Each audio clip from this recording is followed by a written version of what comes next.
Big boss ತುಂಬಾ ಜನ ಗೊತ್ತಿದೆ ಬಿಗ್ ಬಾಸ್ ಹೊರಗಡೆ ಮಾತ್ರ ಒಂದು ಗೇಮ್ ನಡೀತಾ ಇರುತ್ತೆ ಅಂತ. ತುಂಬಾ ಜನ ಗೊತ್ತಿಲ್ಲ ಬಿಗ್ ಬಾಸ್ ಹೊರಗಡೆ ಒಂದು ಗೇಮ್ ನಡೀತಾ ಇರುತ್ತೆ. ಆ ಗೇಮ್ ಎಲ್ಲಿ ನಡೀತಾ ಅಂದ್ರೆ ಸೋಷಿಯಲ್ ಮೀಡಿಯಾದಲ್ಲಿ ನಡೀತಾ ಇದೆ. ಸೊ ನಾನು ಏಷ್ಯಾದಿಂದ ತಗೋತೀನಿ ಅಂದ್ರೆ ಒಬ್ಬ ಕಂಟೆಸ್ಟೆಂಟ್ಸ್ಗೆ ಪಿ ಆರ್ ಎಷ್ಟು ಮುಖ್ಯ ಆಗುತ್ತೆ, ಅವ್ರು ಯಾವ ತರ ಪಿ ಆರ್ ಮಾಡ್ಕೋತಾರೆ ಸೋಷಿಯಲ್ ಮೀಡಿಯಾದಲ್ಲಿ, ಅದು ಹೆಂಗ್ ಅಪ್ರೋಚ್ ಆಗ್ತಾರೆ. ಓಕೆ, ಸೊ ಬೇಸಿಕ್ಲಿ ಒಂದು ಕಂಟೆಸ್ಟೆಂಟ್ಗೆ ಪಿ ಆರ್ ತುಂಬ ಇಂಪಾರ್ಟೆಂಟ್ ಇರುತ್ತೆ. ಏನಕ್ಕಂದರೆ ಲೈಕ್ ಫಸ್ಟ್ ಥಿಂಗ್ ಬಂದುಬಿಟ್ಟು ಲೈಕ್ ಸೋಷಿಯಲ್ ಮೀಡಿಯಾದಲ್ಲಿ ಯಾವ ಥರ ಲೈಕ್ ಒಂದು ಪೋಸ್ಟರ್ಸ್ ಆಗಿರ್ಬೋದು, ಒಂದು ಡಿಸೈನ್ ಟೆಂಪ್ಲೇಟ್ಸ್ ಆಗಿರ್ಬೋದು, ಮತ್ತು ಒಂದೊಂದು ಕ್ಯಾಪ್ಷನ್ಸ್ ಕೂಡ ಅವ್ರು ಆಡೋ ಟಾಸ್ಕ್ ಪ್ರಕಾರ ಹಾಕೋದಕ್ಕೆ ತುಂಬ ಇಂಪಾರ್ಟೆಂಟ್ ಆಗುತ್ತೆ. ಸೊ ಅದೇ ಅವ್ರದ್ದು ಪಾಸಿಟಿವಿಟಿ ಮತ್ತು ನೆಗೆಟಿವಿಟಿ ತೋರಿಸುತ್ತೆ. ಮತ್ತು ಯಾವ ಥರ ಅಪ್ರೋಚ್ ಆಗ್ತಾರೆ ಅಂದರೆ, ನನಗೆ ಅಪ್ರೋಚ್ ಆಗಿದ್ದು ಬಂದುಬಿಟ್ಟು ಬೇಸಿಕ್ಲಿ ನಾನು ಮುಂಚೆ ಬೋಲ್ಡ್ ಆ್ಯಂಡ್ ಬಿಯಾಂಡ್ ಅನ್ನೋ ಕಂಪ್ನಿಲಿ ವರ್ಕ್ ಮಾಡ್ತಿದ್ದೆ ಆ್ಯಸ್ ಅ ಸಿನಿಮಾಟೋಗ್ರಾಫರ್. ಸೊ ಅಲ್ಲಿಂದ ನಾವು ಪಿ ಆರ್ ಮಾಡ್ತಿದ್ದಿದ್ದರಿಂದ ನನ್ನ ಫ್ರೆಂಡ್ಸ್ಗೆಲ್ಲ ಐಡಿಯಾ ಇತ್ತು ಒಂಥರ ಓಕೆ ಮಾಡ್ತಾ ಇದ್ದಾನೆ ಹುಡುಗ ಅಂತ. ಸೊ ಥ್ರೂ ದ್ಯಾಟ್ ನನ್ನ ಫ್ರೆಂಡ್ ಸರ್ಕಲಿಂದ ನನಗೆ ಅಪ್ರೋಚ್ ಬಂತು. ಬಟ್ ಯೂಶ್ವಲ್ ಆಗಿ ಏಜೆನ್ಸೀಸ್ಗಳಿರುತ್ತೆ. ಸೊ ಏಜೆನ್ಸೀಸ್ಗಳಿಗೆ ಹೋಗೋದಕ್ಕಿಂತ ಮುಂಚೆನೇ ಅಪ್ಡೇಟ್ಸ್ ಕೊಟ್ಟು ಅವ್ರದ್ದು ಅಕೌಂಟ್ಸ್ಗಳು ಇಸ್ಕೊಂಡಿರ್ತಾರೆ, ಇಲ್ಲ ಒಬ್ಬೊಬ್ರು ಇವರೇ ಹೋಗ್ಬಿಟ್ಟು ಕೇಳಿರ್ತಾರೆ ನಾವೇ ಅಕೌಂಟ್ ಹ್ಯಾಂಡಲ್ ಮಾಡ್ತೀವಿ ಅಂತ. ಸೊ ಈ ಥರ ಸಿನಾರಿಯೋಸಲ್ಲಿ ಲೈಕ್ ಅಪ್ರೋಚ್ ಬರುತ್ತೆ. ಸೊ ಪಿ ಆರ್ ಅವ್ರು ತಗೋತಾರೆ, ಪಿ ಆರ್ ತಗೋಬೇಕಾದ್ರೆ ಇನ್ ಕೇಸ್ ಯಾವುದೋ ಕಂಟೆಸ್ಟೆಂಟ್ಸ್ಗೆ ನೆಗೆಟಿವ್ ಆಯಿತು, ಆ ನೆಗೆಟಿವ್ ಹೆಂಗೆ ಅವ್ರು ವ್ಯಾನಿಷ್ ಮಾಡ್ಬೋದಾ ಸೋಷಿಯಲ್ ಮೀಡಿಯಾದಲ್ಲಿ, ಅಥವಾ ಅವ್ರದ್ದು ಟ್ರೆಂಡ್ ಕ್ರಿಯೇಟ್ ಮಾಡ್ಬೋದಾ contestants? Example any contestants.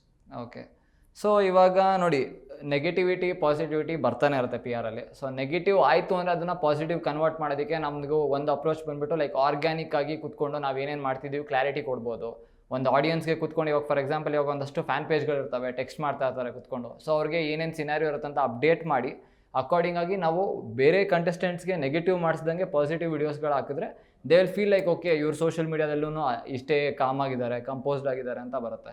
But negative ಮಾಡಿಸ್ಬೇಕು ಅಂತ ಕೂತ್ಕೊಂಡ್ಬಿಟ್ರೆ ತುಂಬ ನೆಗೆಟಿವ್ ಮಾಡ್ತಾರೆ. For example like negative comments ಮಾಡಿಸೋದಾಗಲಿ, ಟ್ರಾಲ್ಸ್ಗಳಿಗೆ ಲೈಕ್ ಹೇಳ್ಕೊಟ್ಬಿಟ್ಟು ಟ್ರಾಲ್ಸ್ಗಳು ಮಾಡಿಸೋದಾಗಲಿ, ಈ ಥರ ನಡೆಯುತ್ತೆ. ಪಾಸಿಟಿವ್ ಟ್ರಾಲ್ಸ್ ಆಗುತ್ತೆ, ನೆಗೆಟಿವ್ ಟ್ರಾಲ್ಸ್ ಆಗುತ್ತೆ. ಬಟ್ ನೆಗೆಟಿವ್ ಟ್ರಾಲ್ಸ್ ಆದಾಗ ಅದನ್ನು ಪಾಸಿಟಿವ್ ಮಾಡೋದಕ್ಕೆ ಒಂದಷ್ಟು ಲೈಕ್ ನಾವು ಗಿಮಿಕ್ಸ್ಗಳು ಮಾಡ್ತೀವಿ, ಪಾಸಿಟಿವ್ ಟ್ರಾಲ್ಸ್ಗಳು ಮಾಡಿಸಿ ಒಂದಷ್ಟು ಹೈಪ್ ಕ್ರಿಯೇಟ್ ಮಾಡ್ತೀವಿ.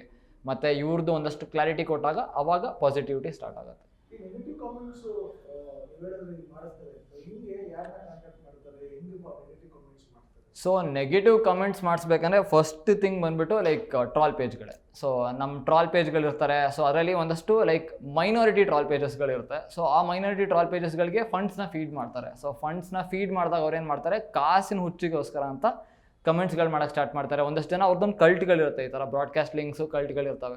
ಸೊ ಅವ್ರಿಗೇನು ಮಾಡ್ತಾರೆ, ಈ ಥರ ಕಂಟೆಸ್ಟೆಂಟ್ಸ್ ಹಿಂಗೆ ಮಾಡಿಬಿಟ್ಟಿದ್ದಾರೆ ಅಂತ ಹುಚ್ಚು ಪ್ರೀತಿನ ಫೀಡ್ ಮಾಡಿಬಿಟ್ಟು ಸೊ ಅವ್ರಿಗೆ ನೆಗೆಟಿವ್ ಮಾಡ್ಸೋಕ್ಕೆ ಸ್ಟಾರ್ಟ್ ಮಾಡ್ತಾರೆ. ಸೊ ಟೆಂಪ್ಲೇಟೈಸ್ ಬೇಸ್ಡ್ ಕಮೆಂಟ್ಸ್ಗಳು ಹೋಗುತ್ತೆ, ಒಂದೊಂದಷ್ಟು ಬಾಟ್ ಕಮೆಂಟ್ಸ್ಗಳು ಹೋಗುತ್ತೆ. ಸೊ ಈ ಥರ ಸಿನಾರಿಯೋ ಆದಾಗ ತುಂಬ ಪ್ರಾಬ್ಲಮ್ಸ್ಗಳು ನಡೆಯೋಕ್ಕೆ ಸ್ಟಾರ್ಟ್ ಆಗುತ್ತೆ. ಸೊ ಇಷ್ಟೊಂದು ಪ್ರಾಬ್ಲಮ್ಸ್ ಮಾಡೋದು ನೆಗೆಟಿವ್ ಟ್ರಾಲ್ಸು. ಬಟ್ ಮೈನಾರಿಟಿ ಟ್ರಾಲ್ಸ್ಗಳಿರುತ್ತೆ ಪೇಜಸ್ಗಳು. ಲೈಕ್ ಫಾರ್ ಎಕ್ಸಾಂಪಲ್ 1,000 ಫಾಲೋವರ್ಸ್ ಇರ್ತಾರೆ, ಅಂಥವ್ರನ್ನ ಅಪ್ರೋಚ್ ಮಾಡ್ತಾರೆ, ನಾನು ನಿಮ್ಗೆ ಇಷ್ಟು ಪೇ ಮಾಡ್ತೀವಿ, ನೀವು ಇಷ್ಟು ಜನ ಹುಡುಗರನ್ನ ಕೈಲಿ ಟ್ರಾಲ್ ಮಾಡಿಸಿ ಅಂತ ಹೇಳ್ತಾರೆ. ಆವಾಗ ಟ್ರಾಲ್ ಆಗುತ್ತೆ. ಸೊ ಈ ಥರ ನೆಗೆಟಿವ್. ಇದು ಆರ್ಗ್ಯಾನಿಕ್ ಅಥವಾ ಪೇಯ್ಡ್ ಕಮೆಂಟ್ ಅನ್ನೋದು ಹೆಂಗೆ ತಿಳ್ಕೊಬೋದು?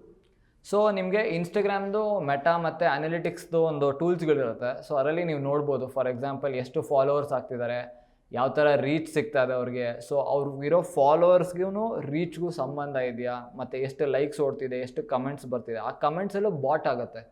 ಸೊ ಬಾಟ್ಸ್ಗಳಂದರೆ ಹೆಂಗೆ ಕಂಡುಹಿಡಿತೀರಾ ಅಂದರೆ ಲೈಕ್ ಅವ್ರದ್ದು ನೇಮ್ಸ್ಗಳಿರಲ್ಲ, ಜಸ್ಟ್ ರ್ಯಾಂಡಮ್ ಆಗಿ XYZ ಅಂತ ಇರುತ್ತೆ. ಇಲ್ಲ ಯಾರನ್ನ ಫಾರ್ ಎಕ್ಸಾಂಪಲ್ ಒಬ್ಬೊಬ್ಬರು ನಾನು ಕನ್ನಡಿಗ ಅಂತ ಹಾಕೊಂಡಿರ್ತಾರೆ, ಬಟ್ DP ಇರಲ್ಲ. ಒಬ್ಬೊಬ್ಬರು ಹುಡುಗಿ ಹೆಸರಲ್ಲಿ ಹುಡುಗರ ಥರ ಕಮೆಂಟ್ಗಳು ಮಾಡ್ತಾ ಇರ್ತಾರೆ. ಸೊ ಈ ಥರ ಬಾಟ್ಸು ಮತ್ತು ನೆಗೆಟಿವ್ ಟ್ರಾಲ್ಸ್ಗಳು ಮಾಡ್ತಾ ಇರ್ತಾರೆ. ಸೊ ಅದನ್ನು ಬಾಟ್ ಅಂತ ಕನ್ಸಿಡರ್ ಮಾಡ್ತೀವಿ. ಆರ್ಗ್ಯಾನಿಕ್ ಅಂದರೆ ಫಾರ್ ಎಕ್ಸಾಂಪಲ್ ಅವ್ರದ್ದು ಅಕೌಂಟಲ್ಲಿ DP ಇರುತ್ತೆ, ಮತ್ತು ಜೆನ್ಯೂನ್ ಆಗಿ ಅವ್ರದ್ದು ಟೆಕ್ಸ್ಟ್ ಮಾಡೋ ರೀತಿಲೇ ಅರ್ಥ ಆಗಿಬಿಡುತ್ತೆ ನಿಮಗೆ ಅದು ಫೇಕಾ ಇಲ್ಲ ಒರಿಜಿನಲ್ಲ ಅಂತ. ಸೊ ನೀವು ಕಂಪ್ಲೀಟ್ಲಿ 3 months ಇಂದ ಫಾಲೋ ಅಪ್ ಮಾಡ್ತಿರೋದು ಬಿಗ್ ಬಾಸ್ ಅಲ್ಲಿ. ಹೌದು. ಎಷ್ಟು ಕಮೆಂಟ್ಸ್, ಎಷ್ಟು ಇದರಲ್ಲಿ ಎಷ್ಟು ಆರ್ಗ್ಯಾನಿಕ್ ಇದೆ, ಎಷ್ಟು ಪೇಯ್ಡ್ ಇದೆ ನಿಮ್ಮ ಪ್ರಕಾರ? ಸೊ ನಾನು ಮಾಡ್ತಿರೋ ಪಿ ಆರ್ಗ ಇಲ್ಲಾಂದರೆ ಓವರ್ ಆಲ್ ಅಂತ ಹೇಳಬೇಕು ಅಂದರೆ ಲೈಕ್ ಪೇಯ್ಡ್ ಕಮೆಂಟ್ಸ್ ತುಂಬ ಇದೆ. ಆ್ಯಕ್ಚುಲಾಗಿ ಹೇಳ್ಬೇಕಂದ್ರೆ ಪೇಯ್ಡ್ ಕಮೆಂಟ್ಸ್ ಹೆವಿ ಇದೆ. ಯಾಕಂದರೆ ಲೈಕ್ ಹೇಳಿ ಬ್ರಾಡ್ಕಾಸ್ಟಲ್ಲಿ ಹಾಕ್ಸಿ ಕಲ್ಟ್ಸ್ಗಳಿಗೆ ಹೇಳಿ ಪ್ರಮೋಷನ್ ಮಾಡೋರು ತುಂಬ ಜನ ಇದ್ದಾರೆ. ಯಾಕಂದರೆ ಬಿಗ್ ಬಾಸಲ್ಲಿ ಹೈಪ್ ಕ್ರಿಯೇಟ್ ಮಾಡೋದೇ ಒಂದು like major task. So paid promotion paid comments ತುಂಬ ಇದೆ. ಆರ್ಗ್ಯಾನಿಕ್ ಕಮೆಂಟ್ಸ್ ತುಂಬ ಕಮ್ಮಿ ಬರೋದು. ಹೇಳ್ಬೇಕು ಅಂತಂದರೆ ಲೈಕ್ ಜೆನ್ಯೂನ್ ಆಗಿ ಕಮೆಂಟ್ಸ್ ಬರೋದು ಲೈಕ್ ಯಾವಾಗ ನೀವು ಫ್ಯಾನ್ಸಿಗೆ ತುಂಬ ಕನೆಕ್ಟ್ ಆಗ್ತಿರಲ್ಲ ಆವಾಗ ಮಾತ್ರ ಜೆನ್ಯೂನ್ ಆಗಿ ಕಮೆಂಟ್ಸ್ ಬರೋದು, ಇಲ್ಲಾಂದರೆ ಬರೋದೇ ಇಲ್ಲ. ಅದು ಎಲ್ಲ ಪೇಯ್ಡ್ ಮಾಡಿಸ್ಲೇಬೇಕು. ಸೊ ಈ ಥರ ಮಾಡೋದ್ರಿಂದ ಕಂಟೆಸ್ಟೆಂಟ್ಸ್ಗಳಿಗೆ ಹೆಂಗೆ ಹೆಲ್ಪ್ ಆಗುತ್ತೆ ಅಥವಾ ಓಟ ಕನ್ವರ್ಟ್ ಆಗುತ್ತೆ? ಅಂದರೆ ಸೋಷಿಯಲ್ ಮೀಡಿಯಾನೇ